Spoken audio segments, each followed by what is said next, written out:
कफन की शुरुआत होती है एक मिलियनर आदमी रिची को दिखाते हुए जो अपना फैमिली बिजनेस रन करता है। आज उसकी सक्सेस पार्टी पर हम उसकी पूरी फैमिली और उसकी वाइफ हंटर को भी देख पाते हैं। सब बहुत ज्यादा खुश थे। हंटर की जब से शादी हुई थी वो अपने आप में ही काफी अकेला महसूस करने लगी थी, क्योंकि हंटर के अलावा उसकी पूरी फैमिली बिजनेस के लिए चली जाती थी। उसे घर में बहुत अकेला फील होता था। अकेलेपन को काटने के लिए वो या गेम्स खेलती थी, स्केचिंग करती थी या कुकिंग करती थी, लेकिन उस सब के बावजूद भी वो थक जाया करती थी। पूरा दिन उसे इंतजार रहता था कि कब रिची घर आए और वो रिची से बहुत ज्यादा बातें करे, लेकिन जब जब वो रिची से बातें करती थी तो रिची अपने फोन में बिजी रहता था। उसे वो अटेंशन मिली ही नहीं जो वो चाहती थी। ऐसे ही दिन गुजरते रहते हैं और एक दिन हंटर को पता चलता है कि वो प्रेग्नेंट है। ये बात सुनकर वो बहुत ज्यादा खुश हो जाती है और इस बारे में रिची को भी बताती है। रिची खुश होकर एक फैमिली डिनर प्लान कर लेता है, जहाँ पर बैठकर ये लोग इस बड़ी न्यूज को अपने मॉम डैड से शेयर करने वाले थे। सभी लोग ये खबर सुनकर बहुत ज्यादा खुश हुए और इस टाइम पर हंटर चाहती थी कि सब लोग उसकी वो कहानी सुनी कि कैसे उसे प्रेगनेंसी का पता चला। लेकिन दोबारा ये रिची के डैड ने उसकी बात काट दी और ये लोग अपने बिजनेस डिस्कशन में लग गए। इस मर्तबा हंटर को इतना ज्यादा अकेला फील हुआ कि उसे गुस्सा आने लगा। उसने टेबल पर देखा और उसे एक गिलास में बर्फ नजर आई और गुस्से में उसने बर्फ ही खाना शुरू कर दी और बर्फ खाने की आवाज से सभी लोग बहुत ज्यादा तंग हो गए। खैर, रिची की मॉम ने उसको समझा और उन्हें लगा कि हंटर ने ऐसा अपनी प्रेगनेंसी की वजह से किया है। अक्सर लड़कियों को ऐसी हालत में डिप्रेशन हो जाता है, इसलिए अगली सुबह हंटर के डिप्रेशन को दूर करने के लिए वो हंटर को एक बुक देकर जाती हैं। हंटर चाहती थी कि रिची की मॉम बैठकर अभी भी उनसे बात करें, लेकिन रिची की मॉम भी यहाँ से चली गई। खैर, अब वो बुक पढ़ने लग जाती है और इसी बुक में लिखा था कि इंसान को अपने डिप्रेशन को दूर करने के लिए हर रोज कुछ नया करने का ट्राई करना चाहिए, कुछ ऐसा जो उसने कभी पहले ना किया हो, ना ही एक्सपेक्ट किया हो। ये सोचते हुए उसके दिमाग में एक अजीब ख्याल आता है और वो उठकर एक मार्बल बॉल खा लेती है। और हैरानी की बात थी, ये खाने के बाद उसे इतना अच्छा फील हो रहा था जैसा उसे पहले कभी नहीं फील हुआ था। थोड़ी देर बाद जब रिची घर आता है तो वो नोटिस करता है कि हंटर आज बहुत ज्यादा खुश है, पिछले दिनों से भी ज्यादा। रिची उससे खुशी की वजह पूछता है तो हंटर बताती है, आज मैंने कुछ बहुत अनएक्सपेक्टेड किया और उसी वजह से मुझे अपने पे बहुत खुशी हो रही है। रिची इस टाइम उससे पूछता है तो आखिर तुमने ऐसा क्या किया, लेकिन हंटर इस टाइम झूठ बोल देती है। अगली सुबह हंटर को हम इससे भी ज्यादा अजीब काम करते हुए दिखते हैं। वो पिछले दिन खाए हुए मार्बल बॉल को अपने स्टूल बेस्ट में से निकाल कर संभाल लेती है। अब जहाँ हंटर पहले ही अपने अकेलेपन से लड़ रही थी, वहीं पर रिची की मॉम भी अब हंटर से अजीबोगरीब सवाल करने लग गई, जैसा कि वो शादी से पहले क्या करती थी, उसकी फैमिली क्या करती थी। अब हंटर जो थी वो एक मिडिल क्लास बैकग्राउंड से थी। उसे अपने बारे में बताते हुए थोड़ी सी शर्मिंदगी भी होती है और ये सब सुनते हुए रिची की मॉम उससे कहते हैं, तो फिर तो तुम बहुत ज्यादा लकी हो कि तुम्हारी शादी रिची से हो गई और तुम्हारी दुनिया ही बदल गई। हंटर उनकी बातों से और दुखी हो गई, क्योंकि वो अपनी लाइफ से अभी भी सेटिस्फाई नहीं थे। आज उसे इतना ज्यादा बुरा लग रहा था कि अपनी फीलिंग्स को कम करने के लिए उसने सफाई करना शुरू कर दी और तभी वैक्यूम क्लीनर के साथ एक थंब टैग जुड़ गया। वो नुकीला था, लेकिन फिर भी हंटर को उसे खाने का दिल किया। उसने मुंह में भी डाल लिया, लेकिन ये थंब टैग उसकी जुबान में बुरी तरह चुभ गया। पहले तो उसने निकाल कर उसे किचन काउंटर पर रख दिया, लेकिन पूरा दिन उसे यही फीलिंग आती रही कि उसे खा लेना चाहिए। इसलिए जोश में आकर उसने थंब टैग मुंह में डाला और आखिर निगल लिया। खाते हुए ये थंब टैग उसकी पूरी फूड पाइप को चीरता हुआ गया था। इन्हें उसके जिस्म के अंदरूनी हिस्से भी जख्मी हो गए थे, लेकिन उसके बावजूद ये थंब टैग खाने के बाद भी उसे बहुत अच्छी फीलिंग आ रही थी। रात में रिची अपने फ्रेंड्स के साथ घर पर पार्टी करने के लिए आ जाता है। जाना तो हंटर को भी बाहर था, लेकिन तभी उसे बहुत ज्यादा पेट में दर्द होना शुरू हो गया। वो जब वॉशरूम में गई तो थंब टैग तो उसका बाहर निकल आया, लेकिन इस मर्तबा थंब टैग की वजह से उसके जिस्म से बहुत ज्यादा ब्लड भी आया था। दर्द भी उसे बहुत ज्यादा हो रहा था। अब रिची भी उसे ढूंढते हुए रूम में आ गया, लेकिन रिची के आने से पहले ही उसने सारा ब्लड साफ कर दिया ताकि रिची को कुछ भी पता न चले। थोड़ी देर बाद यहाँ पर रिची का एक फ्रेंड आ जाता है। वो हंटर को माँ बनने के लिए कंग्रेचुलेट करता है और फिर उसे शेयर भी करता है कि इस पार्टी में वो बहुत ही अकेला फील कर रहा है। वो हंटर से पूछता है, क्या मैं आपको गले लगा सकता हूँ। हंटर भी उसे गले लगा लेती है और यहाँ पर हमें फील होता है कि उस लड़के किससे ज्यादा हंटर उसे गले लगाना चाह रही थी अपना अकेलापन दूर करने के लिए। खैर, वक्त गुजरता रहा और दिन ब दिन हम देखते रहे कि हंटर का बिहेवियर बहुत ज्यादा चेंज हो रहा था। वो ऐसी चीजें खाना शुरू कर चुकी थी जो आम लोग डाइजेस्ट ही नहीं कर पाते, जैसा कि cell, batteries, pins, safety pins और बहुत सी ऐसी चीजें जिन्हें वो बाद में अपने स्टूल पेस्ट से निकाल कर संभाल भी रहती थी और उन्हें ट्रॉफिस की तरह उसने सजा कर भी रखा हुआ था। अब कुछ दिन गुजर जाते हैं और हंटर को अपने रूटीन चेकअप के लिए हॉस्पिटल जाना पड़ता है, जहाँ पर जब डॉक्टर उसका अल्ट्रासाउंड कर रही होती हैं तो पता चलता है कि बेबी तो बिल्कुल नॉर्मल है, लेकिन हंटर की गट के अंदर बहुत ही अजीब किस्म का ऑब्जेक्ट है। ये देखते हुए डॉक्टर फौरन उसकी इमरजेंसी सर्जरी करने को कह देती हैं। हंटर की सर्जरी शुरू कर दी जाती है और एक के बाद एक उसके इंटेस्टाइन में से बहुत सारे अजीबोगरीब ऑब्जेक्ट निकलते हैं, जैसा कि सेफ्टी पिन्स, मार्बल बॉल्स और इस तरह की चीजें।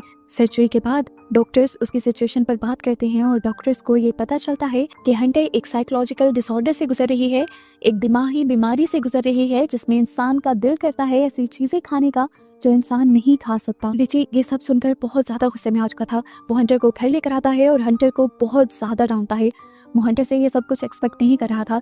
वो अब अपने रूम में से ऐसी सारी चीजें उठा लेता है जिनको खाया जा सकता था, लेकिन वो नहीं जानता था कि हंटर तो कुछ भी खा सकते हैं। खैर, रिची जितना परेशान था, रिची के डैड उससे भी ज्यादा परेशान थे, क्योंकि उन्हें रिची के बेबी की टेंशन थी। इसीलिए वो हंटर के लिए फौरन ही एक बहुत बड़े साइकियाट्रिस्ट को बुक कर लेते हैं। बातें करते हुए ये साइकियाट्रिस्ट हंटर से पूछती है कि तुम्हें क्या मिलता है ये सब कुछ खाकर। वो बताती है कि जब मैं ऐसी चीजों को अपने मुंह में रखती हूँ तो मुझे उनकी फीलिंग बहुत अच्छी लगती है, इन चीज़ों के टेक्सचर्स बहुत अच्छे लगते हैं अपने मुंह में। यहाँ पर साइकियाट्रिस्ट को अंदाजा हो जाता है कि उसने ये सब कुछ खाना अभी भी नहीं छोड़ा। कि बात वो रिची को बता देती है और रिची अब हंटर के लिए एक बॉडीगार्ड हायर कर लेता है जो 24 घंटे उसके साथ रहने वाला था, उस पर नजर रखने वाला था, ताकि हंटर कुछ ऊट पटांग ना खा ले। और इस बॉडीगार्ड के आने से हंटर और भी ज्यादा फ्रस्ट्रेट हो जाती है, गुस्से में आ जाती है। यहाँ पर हम देखते हैं कि गार्ड को भी हंटर की ये सारी हरकतें पसंद नहीं आ रही थी। वो हंटर से अजीब सा नाराज और उखड़ा उखड़ा रहता था, क्योंकि उसकी एक अपनी सोच थी।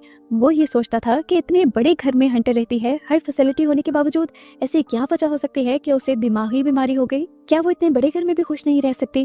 खैर, वो बॉडीगार्ड हर तरह से हंटर के ऊपर नजर रख रहा था, लेकिन हंटर फिर भी बाथरूम में छुपकर कुछ ना कुछ ऐसा खा ही लेती थी जो उसे नहीं खाना चाहिए। अब थोड़े दिन बाद रिची का बर्थडे आने वाला था। हंटर उसके लिए एक बहुत ही शानदार पार्टी अरेंज करती है और यहाँ पर वो बहुत खुशी से सबको मिल रही थी।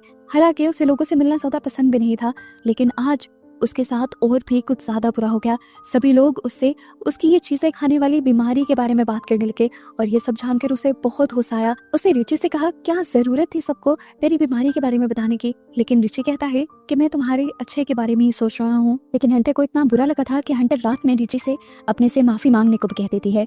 अब अगला दिन आता है, थेरेपिस्ट दोबारा आती है। हंटर को आज थेरेपिस्ट से बात करते हुए बहुत अच्छा फील हो रहा था, क्योंकि वो बात ही तो करना चाहती थी। थेरेपिस्ट के चले जाने के बाद वो गार्डन में जाती है और पौधों की देखभाल करने लग जाती है। हालांकि उस टाइम उसका दिल भी करता है कि वो उठाकर ये सारी मिट्टी खा ले, लेकिन वो अपने ऊपर कंट्रोल रखती है।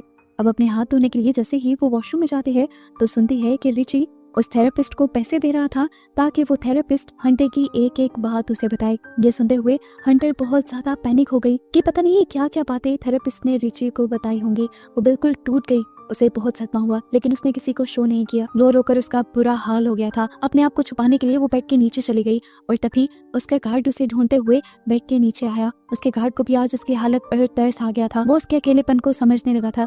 गार्ड ने उससे कुछ नहीं कहा, बस उसके कंधे पे हाथ रख दिया और उसके पास ही लेटा रहा। काफी देर बाद जब हंटर की आंख खुली तो उसने देखा कि गार्ड भी वहीं सो गया था। वो बेड से बाहर निकल आई, लेकिन गुस्सा उसका अभी भी कम नहीं। इसी गुस्से की वजह से उसका उटपटांग की चीजें खाने का दोबारा दिल कर जाता है और वो सारी कबर्ड्स और दराजे खोलकर ऐसी चीजें ढूंढने लग जाती है जिनको वो खा सके।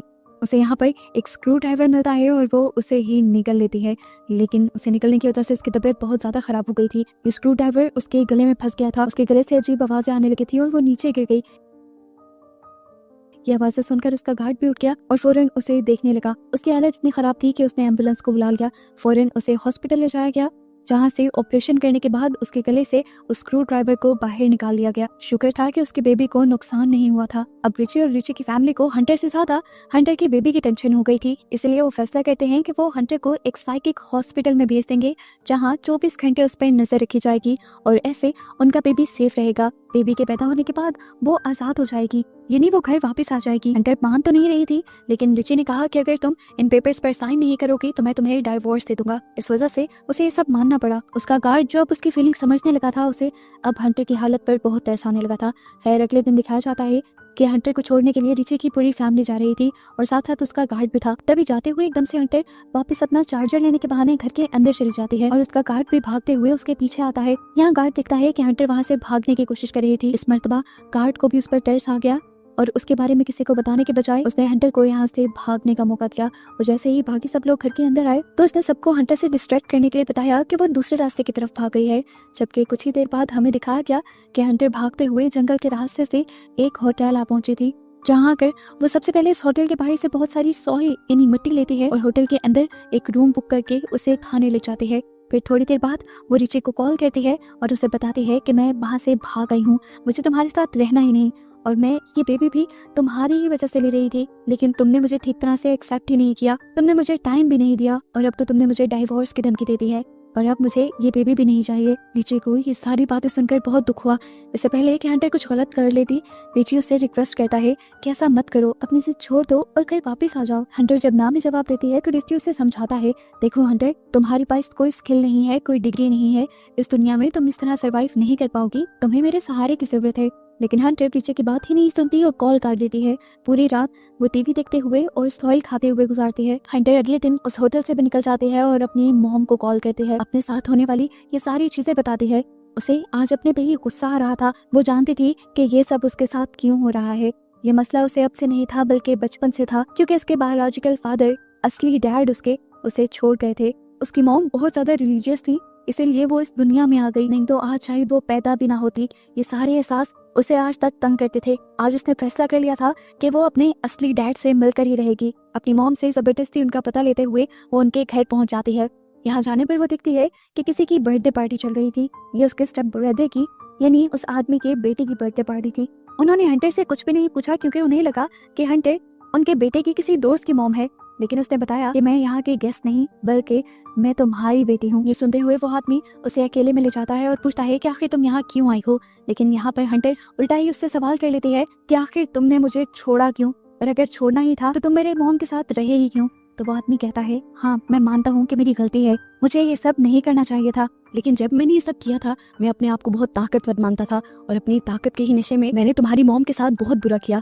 लेकिन जब मैंने जेल में इस जुर्म में 7 साल गुजारे तो मुझे समझ आ गई कि अच्छा क्या है और बुरा क्या। यहाँ ये दोनों बातें कहते कहते बहुत ही ज्यादा इमोशनल हो जाते हैं। हंटर को फील होता है कि यह आदमी अपने किए पर शर्मिंदा है, इसलिए वो उससे कुछ ना कहकर यहाँ से बाहर चली जाती है। अब उसकी मॉम ने भी उसे अपने साथ रखने से मना कर दिया था और रिची का घर तो वो छोड़ आई थी। उसे अब अपनी लाइफ में मूव ऑन करना था, आगे बढ़ना था जैसे वो चाहती थी।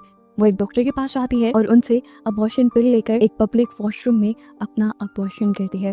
वो जानती थी वो जो कर रही है ठीक कर रही है, अभी तो वो अपनी जिम्मेदारी भी उठाने के काबिल नहीं थी, तो वो एक बच्चे की जिंदगी अपनी ही तरह खराब नहीं कर सकती थी। अपने डैड से बात करने के बाद उसकी सोच में काफी तब्दीली आई थी और अब वो एक नई लाइफ जीने के लिए तैयार थी। और बस हंटर को ये दिखाते हुए उसकी ये कहानी खत्म हो जाती है।